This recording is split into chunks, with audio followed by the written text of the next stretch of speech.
Hola a todos, bienvenidos a nuestra primera sesión de este curso sobre la filosofía de Schopenhauer aquí en el Pensamiento en Llamas. Y bueno, pues antes de iniciar ya como tal con la materia de nuestra primera sesión introductoria, me gustaría agradecer brevemente a todas aquellas personas que decidieron unirse al canal como miembros, porque bueno, pues es gracias a sus contribuciones monetarias que el Pensamiento en Llamas puede seguir existiendo y que también pues puede seguir existiendo esta oferta de cursos públicos y gratuitos de filosofía que ya hemos dado bastantes o varios aquí en el canal, incluido por supuesto este de Schopenhauer, ¿de acuerdo? Bueno, entonces dicho ello, ahora nos conviene o nos compete comenzar a detallar o describir los objetivos generales que persigue este curso. Primordialmente, este curso lo que persigue es dar una panorámica general del pensamiento de Schopenhauer, haciendo énfasis en sus principales conceptos filosóficos para que, bueno, pues podamos comprender una multitud de temáticas de la cual nos habla Schopenhauer. Por ejemplo, la temática de la música, la temática de la poesía, todas sus observaciones sobre la ética, sus observaciones estéticas en general y también lo que se conoce como su famoso pesimismo, ¿de acuerdo? Entonces, esos son los objetivos del curso. Y bueno, nada más te comento brevemente que en la descripción del video está el temario del curso, que pues hacia el final del presente video vamos a comentarlo para que se entienda el sentido del curso en general, que bueno, pues si te conviene o te llama la atención el temario, pues nada más te pediría que te suscribieras al canal y activaras la campanita de notificaciones para que no te pierdas ninguna de las sesiones, ¿de acuerdo? Bueno, entonces, como siempre me suele gustar hacer en los cursos monográficos, por así llamarle, de pensadores aquí en el Pensamiento en Llamas, nos compete o es importante que nos hagamos la siguiente pregunta. ¿Por qué en medio o en pleno siglo XXI nos conviene a nosotros leer a un señor como Schopenhauer, que bueno, pues dicho sea de paso, su filosofía es de las primeras décadas del siglo XIX, por lo que pues de entrada uno podría decir, pues sabes que hay una gran brecha generacional y hay una gran brecha en el espacio-tiempo con respecto a la aplicación quizás práctica de las ideas de Schopenhauer, con bueno, quizás una probable aplicación que la podamos dar en nuestro tiempo tan vertiginoso que estamos viviendo todos nosotros, ¿de acuerdo? Entonces, por ello sí es importante que nosotros nos detengamos momentáneamente a hacer esta reflexión, ¿de acuerdo? Y bueno, quizá yo diría que leer a Schopenhauer es importante porque existe una gran pregunta detrás de todo su pensamiento filosófico que, bueno, pues es una pregunta que nos compete, que nos penetra, que nos hiere y que va al fondo de nuestra misma esencia y sentido como seres humanos. Y es la siguiente. Si nosotros somos observadores del mundo que nos rodea, podemos ver que cada quien, ¿no?, incluido su servidor que les está hablando, pues estamos luchando por satisfacer nuestros deseos. Y en este sentido, si somos todavía más observadores con la lucha incesante por pues conseguir satisfacer un deseo, vemos que el deseo en sí mismo nunca acaba, nunca se extingue. Una vez que tú deseas una cosa y la consigues, pues bueno, el deseo no termina por calmarse, sigues deseando más cosas y entonces vas a la búsqueda de otras cosas. Y por el otro lado, si tú deseas algo y no lo consigues, pues viene la frustración, viene el sufrimiento, etcétera, y pues al final del día eso no te libra de seguir deseando otras cosas, independientemente de si las consigues o no. Entonces, la pregunta aquí es, ¿nosotros de pronto podríamos liberarnos, zafarnos de esta rueda eterna del deseo, de esta rueda eterna del sufrimiento causado por un deseo que nunca se acaba, que siempre nos orilla o nos orienta a seguir deseando cada vez más cosas? O bien, que si no las deseamos, pues de todas formas seguimos pues deseándolas porque justo nos frustramos en nuestra pericia o en nuestra búsqueda por satisfacer esos deseos, ¿de acuerdo? ¿Existe alguna manera de que nosotros podamos extinguir eso? Básicamente, yo diría que en eso consiste toda la filosofía de Schopenhauer al final del día.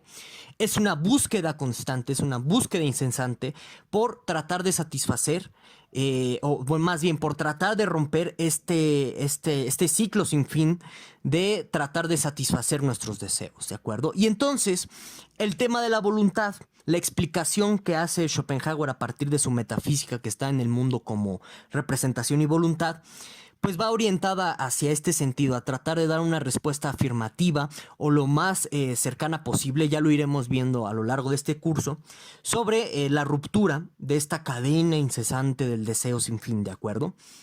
Que es producida por esto que Schopenhauer llama la voluntad ciega. Ya iremos viendo, como les menciono en otras sesiones, qué es exactamente la voluntad ciega en Schopenhauer, ¿de acuerdo? Bueno, entonces yo diría que por eso es importante entender a Schopenhauer, leer a Schopenhauer, porque en algún sentido nos puede ofrecer a cada uno de nosotros, comunes seres humanos que vamos caminando por las calles, una alternativa para quizás liberarnos de cierta vida absurda, de cierta vida sin sentido, que nada más consiste, digo, dentro de nuestro contexto contemporáneo, en consumir contenido, ¿no? Y yo me muerdo la lengua ahí de inmediato, no pasa nada. En consumir contenido, en consumir mercancía que no nos sirve para nada, para que, bueno, pues sigamos deseando y sigamos consumiendo, etcétera. Entonces, parece que nuestra vida contemporánea se ha convertido en eso, en una incesante rueda de consumo. Y quizás Schopenhauer tiene la respuesta, tiene una alternativa, tiene una salida para todas aquellas personas que quieran salirse de esta rueda sin fin o de este juego sin fin, ¿de acuerdo?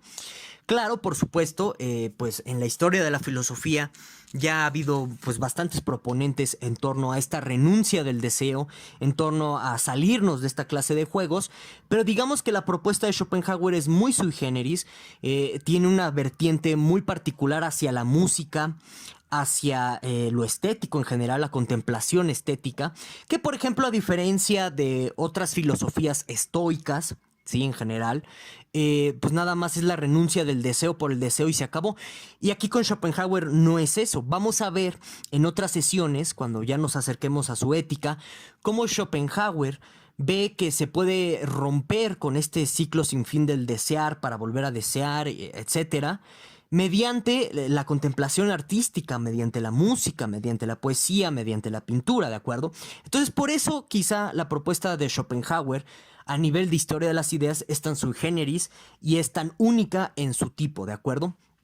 Ahora bien, eso es la utilidad, por así decirlo, de Schopenhauer para el individuo concreto, para ti que me estás escuchando, pero digamos que leer a Schopenhauer ya en un término de análisis de la ideología occidental o análisis de la filosofía occidental, como ustedes lo quieran ver, hay algo más profundo, hay un impacto mayor, en el sentido en el que, bueno, pues Schopenhauer influyó de una manera determinante y tajante, como, bueno, quizás algunos ya lo sepan, a Nietzsche y a muchísimos pensadores más del siglo XX, por lo que, pues entender a Schopenhauer nos permite entender en gran medida el pensamiento de muchos filósofos del siglo XX que están asumiendo en alguna idea, en alguna forma o de algún sentido la cuestión de la voluntad de Schopenhauer, como puede ser el caso de Cioran, como puede ser el caso de Foucault, como puede ser el caso incluso hasta de Lacan. Algunos han hecho interpretaciones en este sentido en Schopenhauer, ¿de acuerdo? Ya lo iremos viendo a lo largo de este curso, no se preocupen, nada más lo estoy mencionando así ahorita en términos muy generales para que nos vayamos introduciendo en la temática. Y bueno, también por cuestión de análisis de este fenómeno que algunos llaman posverdad o bueno, más bien que llaman posmodernidad o que, bueno, pues llaman, por ejemplo, modernidad líquida, otros llaman sociedad del vacío, de la era del vacío, la sociedad humorística, etcétera. Bueno, el pesimismo de Schopenhauer, en un sentido ideológico, es una manifestación de una renuncia muy particular hacia un sentido colectivo de la sociedad. Y entonces, para que nosotros podamos entender esto, es conveniente y pertinente, como ahorita vamos a hacer, analizar un poco del contexto social de Schopenhauer y también de sus influencias filosóficas y literarias para que, bueno, también podamos entender este impacto que tiene la filosofía de Schopenhauer en el imaginario o el ideario colectivo de nuestra época y también para que, pues, podamos aportar herramientas interpretativas que nos sean útiles para futuras sesiones de este curso. Entonces, como les decía, aquí en la pantalla les pongo un mapita de lo que se conoció en algún momento como la República de Weimar, que por supuesto es mucho posterior en cuestión de cronológica al nacimiento, a la vida de Schopenhauer, pero digamos que el mapa de la República de Weimar nos enseña pues una Prusia que ahorita por ejemplo ya no existe y que si nosotros nos vamos a un mapa contemporáneo quizás nos sea muy difícil tratar de ubicar los desplazamientos de Schopenhauer, nos sea muy difícil tratar de entender incluso por cuestiones de geografía ciertas cuestiones personales que van a influir al final del día, ahorita como vamos a ver, en su pensamiento, y entonces por eso les pongo este mapa de la República de Weimar, ¿no? Donde no existe Alemania, existe Prusia, ¿no? Ok, podemos comentar después si ustedes gustan en algún video o en alguna sesión particular todo esto que tiene que ver con la cuestión de la filosofía prusiana, que en algún sentido Schopenhauer se está oponiendo y que hay pensadores del idealismo alemán como Hegel que en algún sentido lo están representando. Bueno, entonces ahorita vamos a ir por partes en ello, no se me desesperen, pero bueno, digamos que en términos generales, esta es la Prusia a la cual Schopenhauer le tocó vivir, y que es una Prusia azotada por las invasiones napoleónicas, por las guerras napoleónicas.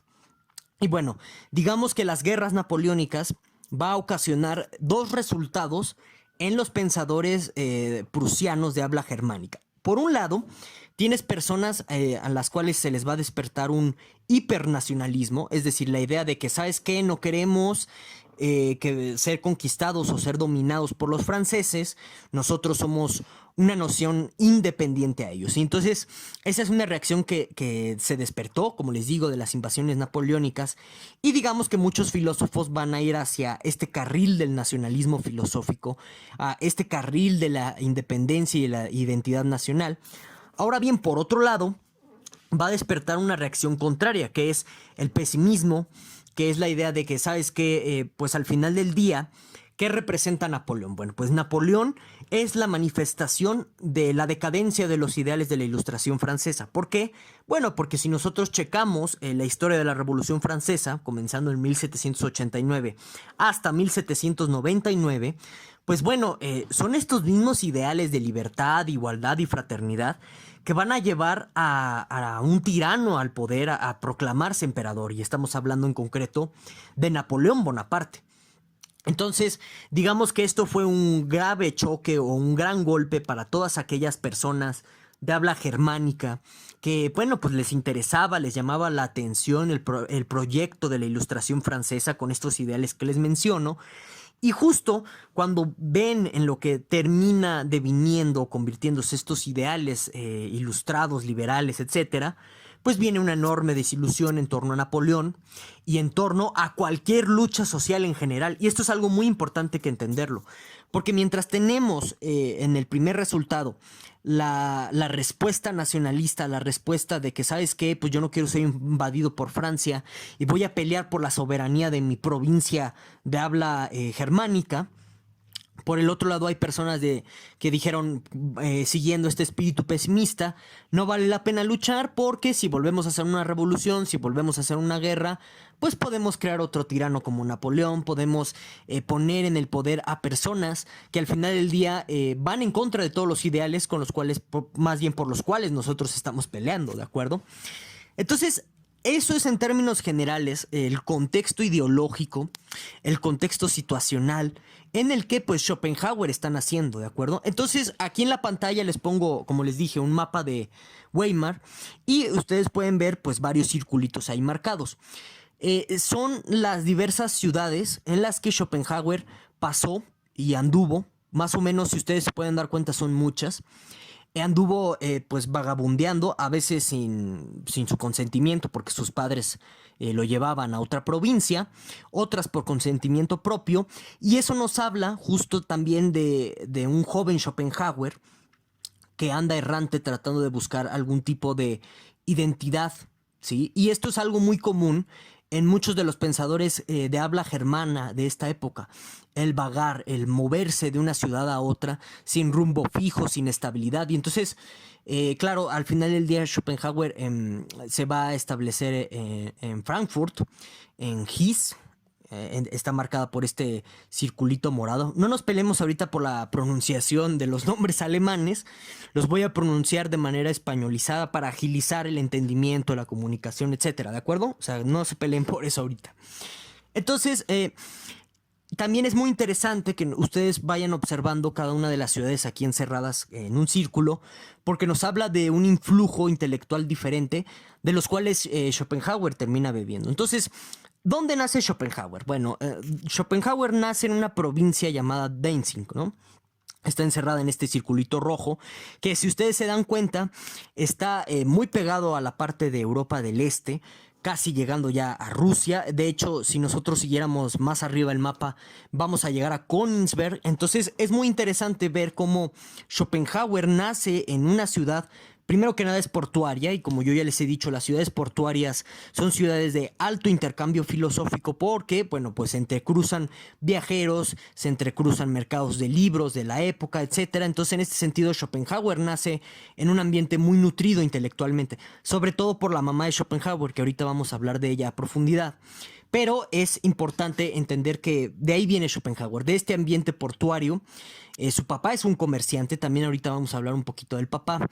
Y en este sentido, Schopenhauer nace en una cuna donde hay una gran amplitud intelectual, hay una gran tolerancia hacia muchos credos, porque justo en estas reacciones nacionalistas, bueno, pues muchos prusianos de habla germánica van a prohibir, por ejemplo, o bueno, van a proclamar la prohibición de obras escritas en inglés, escritas en español, escritas en francés, etcétera.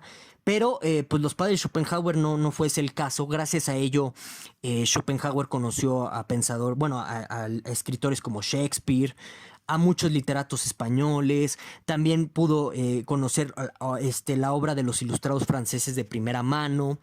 Y justo por este gran intercambio intelectual que hubo en las ciudades. En la ciudad de Danzig, bueno, pues Schopenhauer se le enseñó alemán, se le enseñó francés, se le enseñó español, se le enseñó inglés, también se le enseñó un poco de ruso. Y es interesante porque también Schopenhauer en su vida va a tener algún contacto con los filósofos, bueno, con los escritores existencialistas rusos. Estamos hablando de las obras tempranas de un Tolstoy, de un Dostoyevsky, etcétera. En fin. Bueno, entonces ahí es esa la ciudad de nacimiento de Schopenhauer. Los padres de Schopenhauer se mudan de esta ciudad por cuestiones de anexión a Prusia. En realidad no es una ciudad prusiana, Danzig, es una república independiente. Con sus excepciones, ¿verdad? Con sus saberes. Pero justo cuando viene la anexión, los padres de Schopenhauer deciden huir de la ciudad. Y bueno, se van a lo que conocemos como Hamburgo, que es esta ciudad en el círculo verde aquí en la pantalla. Hay otra gran influjo intelectual aquí que es determinante en la vida de Schopenhauer. Se cree que aquí en este periodo en concreto es donde la madre de Schopenhauer comienza a tener intercambios intelectuales con Goethe y demás pensadores y escritores alemanes o de habla germánica, que ahorita vamos a profundizar un poco en ello porque es importante para la cuestión de las influencias intelectuales, ¿no? Bueno, entonces después Schopenhauer va a estudiar en la Universidad de Göttingen, que es como tal en este tiempo la provincia de Turingia, que es este círculo negro que pueden ver en pantalla, ¿de acuerdo? Y bueno, pues es ahí donde, más bien, perdón, me equivoqué, es en la provincia de Hamburgo, donde está la Universidad de Göttingen. Entonces ahí estudia filosofía, se encuentra con la filosofía kantiana por un señor que se llama Schulz. Ahorita vamos a analizar a este señor. Y bueno, ahí comienza a frecuentar también grandes círculos de filósofos académicos, etcétera, ¿no? Bueno, y después se va a desplazar a Turingia, va a andar un tiempo por ahí, pero quizás aquí lo importante es cuando va a la capital de Prusia, que en este sentido pues sería Berlín, y ahí es donde se vuelve profesor de filosofía y viene su contienda con Hegel, su fracaso y ya por último su destierro a Frankfurt en Hesse, ¿no? O en Hesse, como quieran ustedes pronunciar eso. Y así pueden ustedes darse cuenta más o menos de el peregrinaje de Schopenhauer en vida.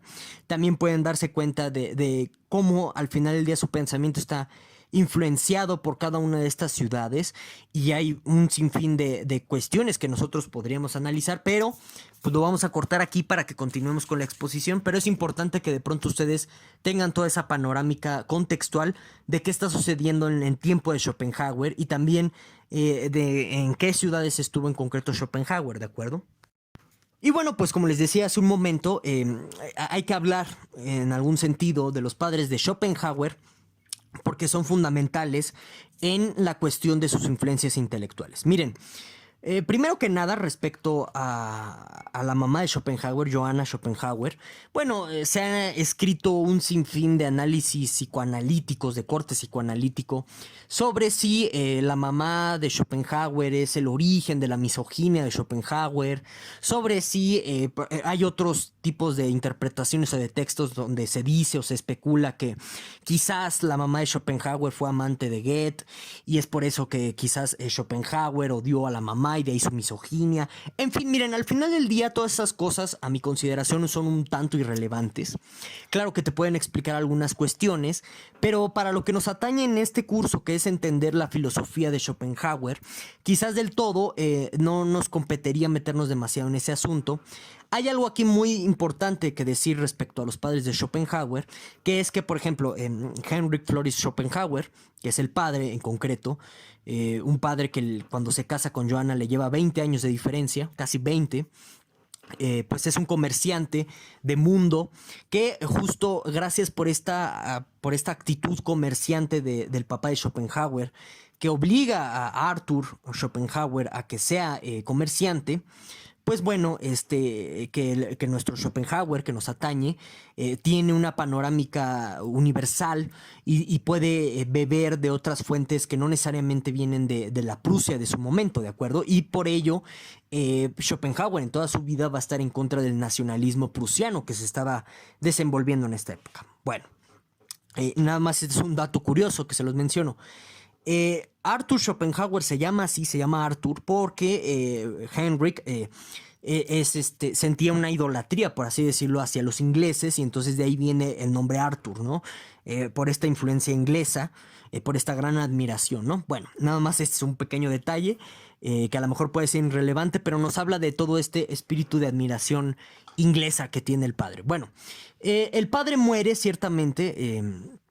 Se ha especulado también mucho de su muerte. Unos dicen que fue un suicidio, otros dicen que alguien lo mató, otros dicen que hubo presiones muy fuertes con respecto a la bolsa y entonces fue como una manera o sea, el suicidio pues fue como una manera de evitar acreedores, etcétera. Lo cierto es que, por ejemplo, él, en su situación de comerciante y también banquero, a veces olvidamos esa parte, bueno, tuvo grandes influencias y grandes relaciones, por ejemplo, con los Rothschild. En este momento de la historia, los Rothschild no son lo que ahora son, y que, bueno, nos hablan las amistades que tiene el padre de Schopenhauer con los Rothschild, en el sentido en el que, bueno, hay una amplia relación fiduciaria de construcción de algún tipo de nueva nacionalidad para los estados prusianos, porque los Rothschild, que apostaban a favor de Napoleón y a veces en contra, y de ahí viene su enorme fortuna de origen, también estaban entrando a estos jueguitos. Entonces, el papá de Schopenhauer, vean, es un personaje gris y en este sentido, pues tuvo una influencia gris también en el propio Schopenhauer, ¿no? A veces pareciera que despertaba gran admiración en el niño, otras no. En fin, eso no es lo importante, como les digo, pero es importante quizá que lo tengan en mente o en la mano para toda la cuestión pues intelectual, incluso biográfica, que ustedes quieran analizar por si es de su interés, ¿verdad? Bueno, ahora, el caso de Johanna Schopenhauer. Bueno, Johanna Schopenhauer, digamos que es una especie de aristócrata, ¿sí? Muy acomodada de la ciudad de Danzig, y en este sentido, pues es una persona virtuosísima. Tocaba el violín, pintaba, recitaba, escribía. Tenía muchos dones y muchos talentos que, bueno, pues estos mismos dones y talentos, como les mencioné, le permitieron acercarse a círculos intelectuales muy importantes de la Prusia de este momento de habla germánica. Tuvo relaciones con Goethe, tuvo relaciones con el Sturm und Drang, que es un movimiento literario alemán que justo está proclamando el nacionalismo alemán, ¿no? Entonces, digamos que quizá la influencia de la madre de Schopenhauer en su hijo, en nuestro Schopenhauer que nos interesa, pues bueno, más allá de esta cuestión de la misoginia y demás, quizás hay una reacción más profunda con respecto al nacionalismo en Schopenhauer por las ideas de la madre en este tema, ¿no? En fin, eso, como les digo, ha dado multitud de especulaciones al respecto, pero aquí lo importante a entender es que la madre de Schopenhauer es un personaje, una figura crucial en su vida, porque es ella quien lo va a recomendar, quien lo va a conectar en altos círculos de filosofía, en altos círculos de literatura, de tal suerte que es gracias a esas conexiones que Schopenhauer se puede volver relativamente joven profesor en la Universidad de Berlín, algo que era profundamente difícil en su época. Digo, y ahorita lo sigue siendo, y por las cuestiones del proselitismo y demás, y no hay, pregúntenle a Kierkegaard, ¿no?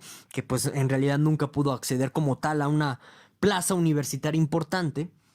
Entonces, es gracias a todas estas conexiones de la mamá, como les digo, que Schopenhauer puede ingresar a este culto mundo de la filosofía y la literatura, con el cual al final del día va a terminar rompiendo a Schopenhauer de una forma muy abrupta con cada uno de estos personajes. Ahora, este es un dato que a lo mejor muchos no conocen, pero la mamá de Schopenhauer conocía a quien va a ser después la esposa de Richard Wagner, el compositor, que bueno, quizás algunos de ustedes ya lo sepan, es el compositor que tanto admiró Nietzsche.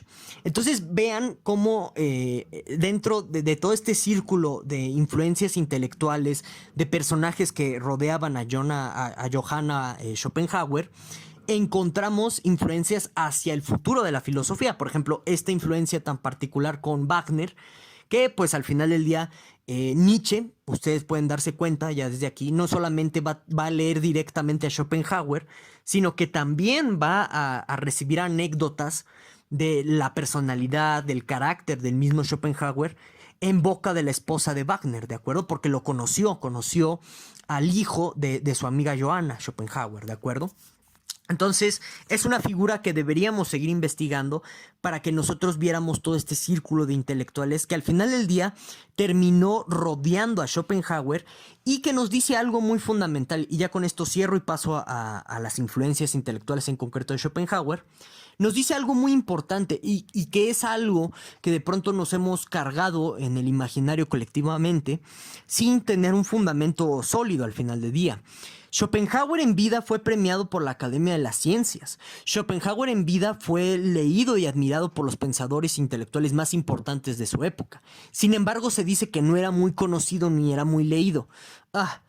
Y sin embargo, por ejemplo, tuvo todo un culto Schopenhauer en las últimas décadas de su vida, de personas que le llamaban el Buda de Frankfurt. Bueno, ese es otro tema, esa es otra historia, pero vean ustedes entonces que de pronto la historiografía filosófica tradicional, ¿no? La de estilo Sabater y demás, pues llega a ignorar este tipo de influencias que estaban detrás de Schopenhauer, que en concreto pues se llama Johanna Schopenhauer, que ella era al final del día y al final de cuentas quien le consiguió una cátedra universitaria, quien le consiguió que le publicaran El Mundo como Voluntad y Representación a muy corta edad, quien le conseguía lectores, quien le conseguía un auditorio no nada más de habla germánica, sino también de habla inglesa, de habla francesa y de habla española. Eso es interesante.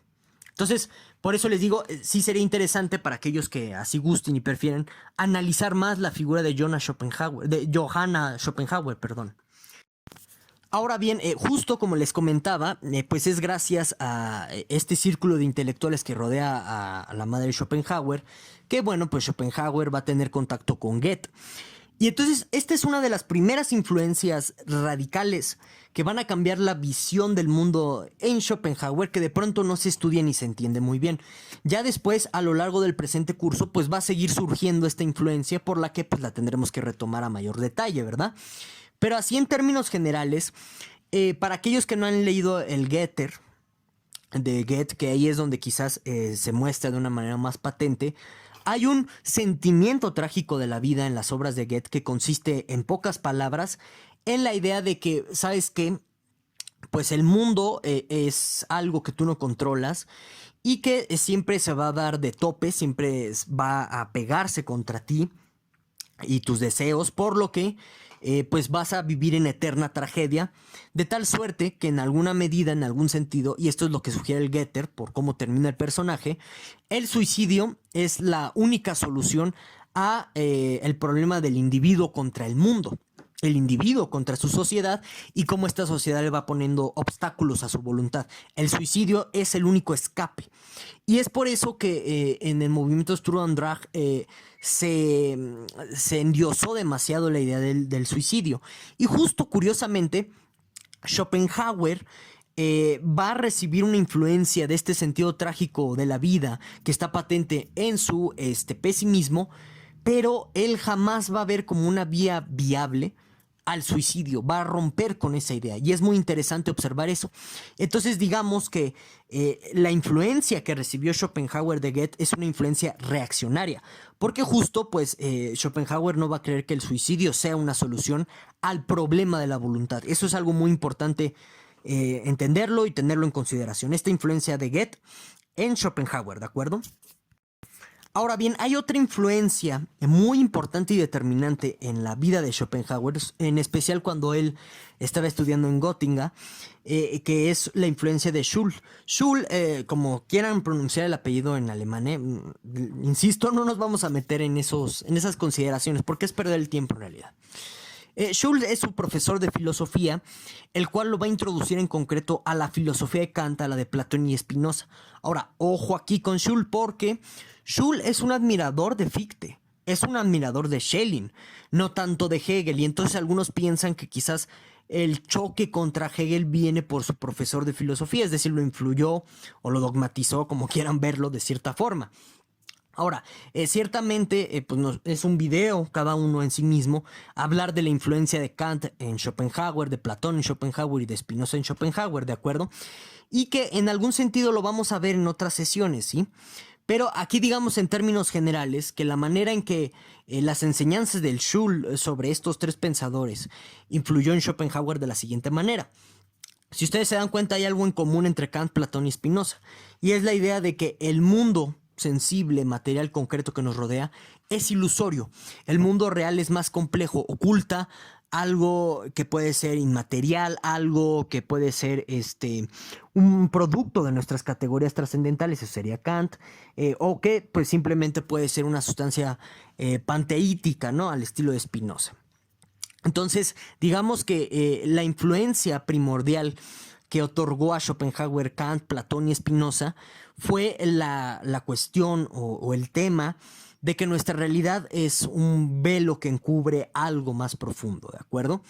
Y por supuesto que la influencia de Kant en Schopenhauer es determinante para la deducción o la inferencia de la voluntad y su identidad con el cuerpo, ya lo iremos viendo en otras sesiones, y también para la cuestión misma de la refutación contra Hegel, ¿sí? Entonces, es importante tener también en consideración estas influencias, ¿sí? Que ya iremos viendo a lo largo de otras sesiones. Ahora, otra influencia que a veces no se estudia a gran profundidad es la de Friedrich Mayer, o Mayer, como quieran ustedes pronunciar el apellido, en Schopenhauer, ¿no? Entonces aquí yo les pongo en pantalla un librito de Mayer sobre estas cuestiones del orientalismo en alemán. Desafortunadamente no está traducida al español, pero bueno, ya después vemos cómo podríamos hacer una traducción del mismo, ¿de acuerdo?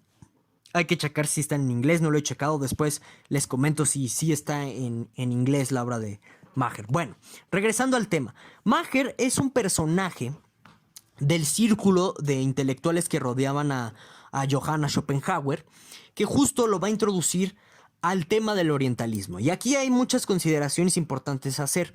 Esta cuestión del orientalismo, que si ustedes han leído, por ejemplo, a Hermann Hesse con Siddhartha y demás, pues se darán cuenta que en algún sentido, a partir de inicios del siglo XIX, yo diría que hasta mediados del siglo XX, se volvió una moda, por así decirlo, entre comillas, que europeos fueran a la India a estudiar las costumbres, las tradiciones, los ritos, y que pues estos historiadores o estos antropólogos que iban a la India regresaron a Europa y trataran de criticarla con sus descubrimientos y descripciones, perdón, de los pueblos de la India.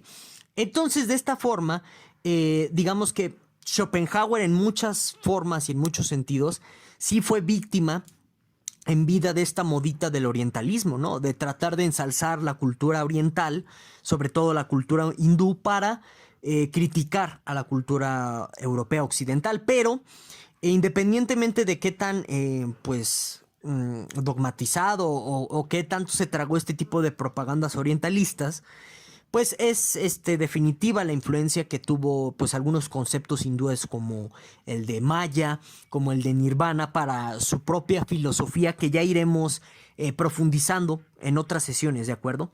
Pero es importante que para todos aquellos que estén interesados, pues pongan el ojo en este señor alemán y en la cuestión del orientalismo, porque es fundamental para entender en gran medida la ética de Schopenhauer y sus críticas que ya veremos al estoicismo.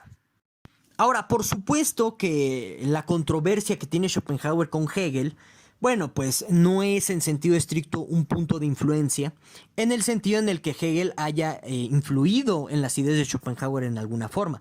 No en ese sentido, digamos que es una influencia negativa.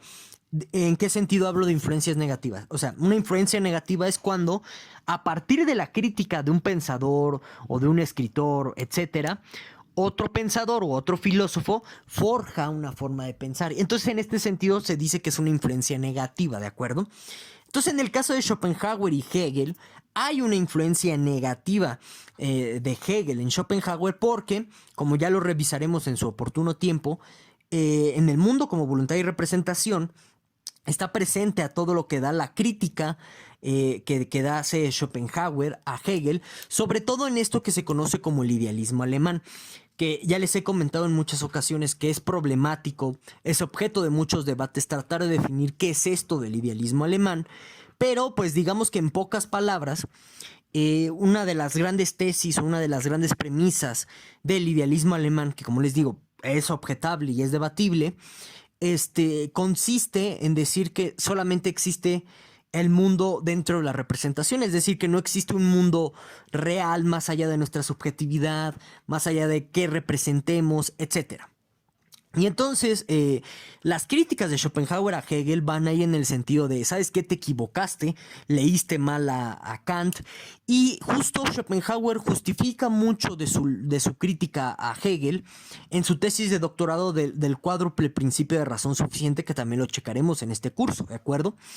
Entonces, digamos que la crítica de Hegel es fundamental para la idea de la voluntad de Schopenhauer, porque la voluntad, a veces no se entiende bien esto, no es en sentido estricto una metafísica dogmática. ¿En qué sentido metafísica dogmática? Como se vendría haciendo tradicionalmente por parte de Aristóteles o antes de Kant, así en términos generales, ¿no? Es una metafísica crítica la cuestión de la voluntad, porque considerando las humanas limitaciones, es muy interesante, ya lo iremos checando, Schopenhauer infiere que existe algo así llamado como voluntad, a partir de las condiciones de posibilidad de la existencia de la realidad.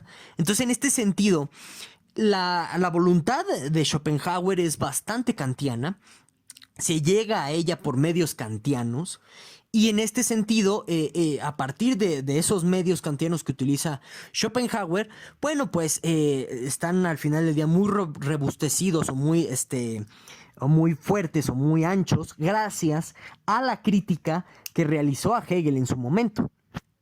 Crítica que, dicho sea de paso, en la Universidad de Berlín fue muy mal vista, y ahí fue cuando quizá empezó la declive o el supuesto olvido de Schopenhauer, sobre todo en las provincias del sur, ¿sí? A partir de las críticas que hizo a Hegel y todo esto de que no tenía alumnos y que ponía su curso a la misma hora de Hegel, en fin, ¿no? Y esto se debe en gran medida porque, pues, o sea, el círculo de intelectuales, curiosamente, que rodeó también a Johanna Schopenhauer, pues era admiradora de Hegel, y digamos que cuando Schopenhauer tuvo el viraje agresivo, porque ya lo iremos viendo, al final del día, a pesar de que Schopenhauer tiene muy buenas críticas a Hegel, también incluye pues insultos y bajezas, peleas de cantina, ¿no? Entonces eso hizo que se distanciaran muchos de los intelectuales de Johanna, bueno, que estaban en el círculo de intelectuales de Johanna Schopenhauer, de su hijo, y en ese sentido se habla de una relativa, de un relativo paso al olvido, ¿no? Y relativo por lo que les mencionaba antes. Entonces, eso es algo importante que también vamos a ver constantemente en este curso. Esta influencia negativa, ya les dije en qué sentido, de Hegel en Schopenhauer. Y bueno, pues ya he explicado todo el contexto, influencias literarias y esta pregunta sobre por qué debemos leer a Schopenhauer, pues nada más resta explicar el temario que está en la descripción de este video y ya con ello pues concluimos la sesión de esta semana, ¿de acuerdo? Miren, hay algo muy importante que me gustaría mencionar antes de comenzar a explicar el temario. El texto capital o fundamental de Schopenhauer es el mundo como representación. ¿Y por qué es fundamental y capital? Porque digamos que el conjunto de ensayos, el conjunto de aforismos y demás, que es una obra, digamos, secundaria o que sigue después a la publicación del mundo como voluntad y representación, no es más al final del día que una apelación, una defensa de muchas de las ideas que ya está presente en el mundo como voluntad y representación. Por lo que, para que nosotros podamos entender a cabalidad la filosofía de Schopenhauer, o bueno, eso es mi sugerencia metódica o metodológica para este curso, va a ser así. Nosotros vamos a revisar el texto de El mundo como voluntad y representación y vamos a ir anexando otros de los ensayos menores, vamos a llamarles así, o posteriores a la publicación del mundo como voluntad y representación, para ir complementando el mismo texto del mundo como voluntad y representación en aquellos aspectos en los que parezcan muy oscura la explicación de Schopenhauer, ¿de acuerdo? Que en general, o sea, Schopenhauer no es tan oscuro, ¿de acuerdo? Bueno, entonces, dicho eso, el primer texto que vamos a revisar la próxima semana va a ser el de el cuádruple principio de razón suficiente, porque es aquí en donde, si nosotros no lo entendemos, nosotros no vamos a entender también la demostración de la voluntad y la identidad que hay en Schopenhauer entre voluntad y cuerpo presente en el mundo como voluntad y representación, ¿sí? Porque en este texto del cuádruple principio de razón suficiente, aquí se hace una diferenciación y una distinción muy importante entre cosa en sí y lo que se llamaría en este momento el para sí, o sea, la representación. Y es gracias a esta distinción en la que, pues, Schopenhauer puede argumentar a favor de la voluntad, ¿de acuerdo? Y también criticar al idealismo alemán en términos generales. Entonces vamos a revisar ese texto y ya después, como tal, como les dije, nos vamos a meter a la exégesis pues completa. Va a ser todo el curso sobre eso, del mundo como voluntad y representación. Bueno, entonces, después de esa clase, esa sesión del cuádruple principio de razón suficiente, vamos a ver esta tesis peculiar de Schopenhauer sobre qué es esto de que el mundo es mi representación, qué debemos entender nosotros como representación según Schopenhauer y cuáles son los límites de la representación. Después vamos a hablar o vamos a ver la teoría de los sentimientos que hay en Schopenhauer, que dicho sea de paso, Schopenhauer es un emotivista, es decir, justifica a la moral en el sentimiento, es decir, a las moralidades como una expresión de un sentimiento individual. Es muy interesante ese tema, ya lo iremos viendo. Después vamos a hablar de la crítica que realiza Schopenhauer al estoicismo, que es una crítica que de pronto no se tiene en mente y a veces Schopenhauer se le presenta como estoico, lo cual es un craso error. Luego vamos a ver en la sexta sesión este famoso argumento de Schopenhauer para deducir la voluntad y cuál es por qué se identifica la voluntad con el cuerpo en Schopenhauer y qué significa ello. Después vamos a hablar de la unidad de la voluntad, porque de pronto nosotros nos podríamos poner a pensar en general si, por ejemplo, la voluntad existe de manera individual en cada uno de nosotros. Es decir, yo tengo un tipo de voluntad, tú que me estás oyendo tienes otra voluntad, los animalitos tienen otra voluntad, el árbol tiene otra voluntad. Y la respuesta de Schopenhauer es un no, y aquí es donde se mete el panteísmo de Spinoza, en el sentido en el que de alguna forma, muy curiosa, muy interesante, todos nosotros somos manifestaciones de una única voluntad. Algo muy curioso porque, de nuevo, ¿no? Aquí vemos la influencia directa de Spinoza y en este sentido también podemos ver pues algún tipo de idea que va en contra de la individualidad del ser humano, pero que curiosamente en la filosofía de Schopenhauer se defiende mucho la individualidad en contra de la colectividad, y es por eso que esto ha dado objeto de muchos debates sobre si el pensamiento de Schopenhauer es consistente, es decir, si no hay algún tipo de contradicción aquí. Ya lo iremos revisando en su momento. Bueno, y consecuentemente, pues vamos a revisar esto de qué significa la voluntad ciega en Schopenhauer, o sea, qué argumentos da sobre el por qué al final del día este andar de la voluntad no apunta hacia ningún lado. Después vamos a hablar de, ahora sí, aquí las influencias directas de Platón y de Kant en la filosofía de Schopenhauer en concreto, con lo que Schopenhauer diferencia entre ideas y la cosa en sí. Y es interesante porque uno podría pensar que las ideas, desde una lectura kantiana, serían las cosas en sí, pero Schopenhauer nos dice que no, que son dos cosas diferentes. Ya después, a partir de este punto de nuestro análisis, de nuestro curso, podríamos decir que nos vamos a ir metiendo a los temas éticos, a los temas estéticos, artísticos, en general en Schopenhauer, ¿no? Entonces vamos a ver qué es esto del genio en Schopenhauer, porque curiosamente se dice que la idea del genio estaba en Kant, pero digamos que Schopenhauer va a popularizar la idea del genio, que ya tiene sus reminiscencias en la filosofía kantiana, pero que aquí se va a explotar de una manera muy ejemplar y que en algún sentido tiene algún tipo de parentesco con nuestra noción contemporánea del genio, como este ser brillante que nadie entiende, etcétera, ¿no? Vamos a checar eso. Después vamos a hablar de qué es en Schopenhauer el placer en general, enfocándonos en lo sublime, en lo lindo, etc.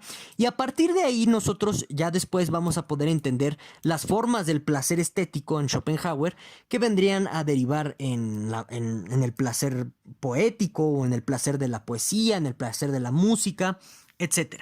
Tal que al menos vamos a dedicar 2 sesiones a hablar de 2 tipos de placeres de los cuales nos está hablando Schopenhauer, que es el placer poético y el placer de la música, ¿no? Y cómo tanto la poesía como la música son formas de liberación del sufrimiento en términos de Schopenhauer.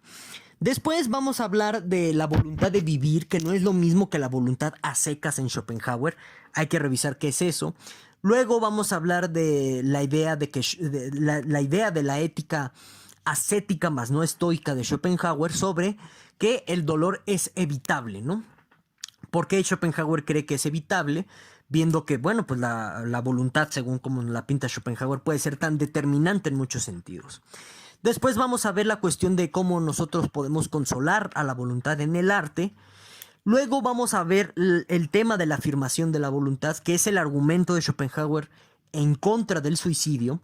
Vamos a hablar de la justicia, que es la justicia para Schopenhauer. Justo continuamente vamos a hablar de por qué para Schopenhauer la moral es estéril. Vamos a hablar de la banalidad del bien y del mal en Schopenhauer, que es un tema muy complejo que ha dado mucho que hablar.